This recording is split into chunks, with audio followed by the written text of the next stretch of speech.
Hello, this is Sergey from Underground Gym again, and today I would love to talk to you a little bit about self-defense and basic street combinations and tactics that you can utilize for your own protection if you have to. Again, remember that the first three rules of self-defense is to avoid, then talk, and then apply. So make sure that you avoid first and then talk. And then if you have to apply, things happen, at least you will know, you will get an idea of what you can go with, okay? So, in the self-defense in the street work, you don't want to be too fancy, you want to be right on the money, get the person out of your way. Hopefully it's only one person, or if it's multiple opponents, you're gonna have to get rid of the first one really fast, or use him as a human shield. And we're just gonna cover really simple and basic stuff today with some elbows and knee strikes. Again, when you feel that situation is gonna be getting hotter and hotter, first of all, you should already change your position. You don't want to stay in front of the person like wide open, some kind of a side position. Coach Greg likes to say, just put your hand like you're pretending that you have a headache. At least you have some kind of a shield, and change positions all the time so you can see how the opponent will react already, and you will get the idea how mobile he is already. Also try to kind of get an idea where this opponent is coming from. You can identify easily the wrestler and the striker. What kind of a stance they hold, and what kind of a upper body position they tend to lean to. So those kind of small things will give you a lot of vital information that will help you to succeed in your episode. But anyway, when you talk about this kind of a situation, I would only rely on two weapons in my arsenal if, in the most of the cases, say I'm in a bar or in a club or somewhere in a cluttered area where there is not that much of a space, where I can't really move around.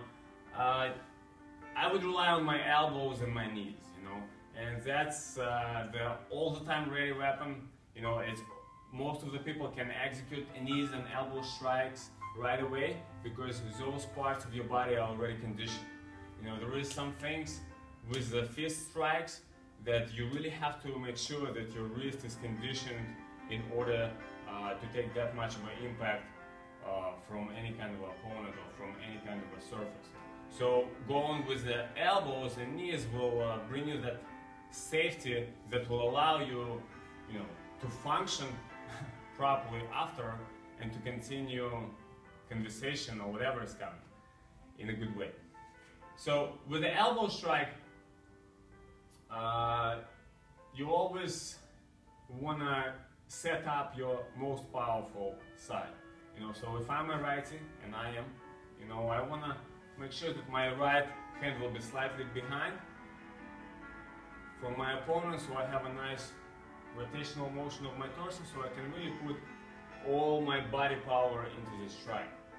And elbow strikes, they're really invisible. A lot of people spend a lot of time boxing, staying on a medium distance.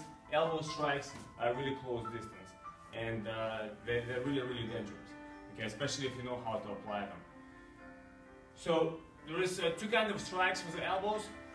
There is a slashing elbow, which goes with the tip of the elbow, and there is, we call it knockout elbow, that you put the forearm right across the face or any other part of the body.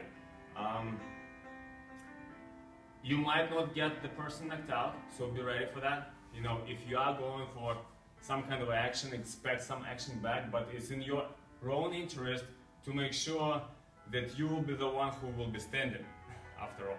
Okay, so here is a couple of things, couple tricks that you can utilize when you're going to apply this kind of a strike. First of all, If you have an opportunity to soften up the person, you know, jab or some kind of a liver shot before that, or maybe some push kick, that's always great. You know, he's already softer, he's already ready for more action, he's already ready to take more. So then you can utilize with your powerful knockout power weapon. Personally, like in my own experience, I liked to talk with the person with my hand on the shoulder, you know, just to kind of get him comfortable.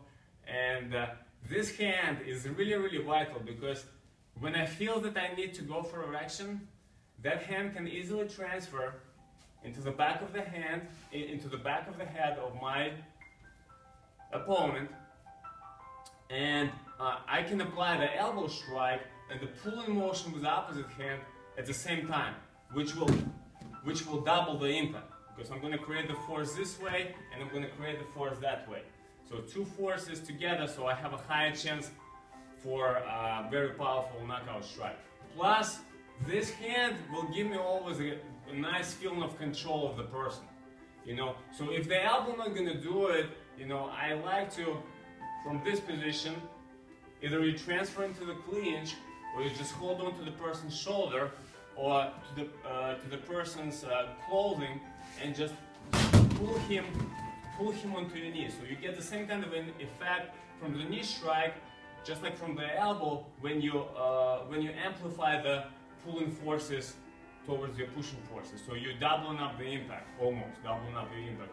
So here, elbow, knee, and I think the person that he was communicating, he will be in a different stage of physical abilities to apply any kind of a stuff towards you. So those two things, just keep them in mind. Again, it's not about fanciness, it's all about functionality and being cool about what you know and just applying it at the right moment.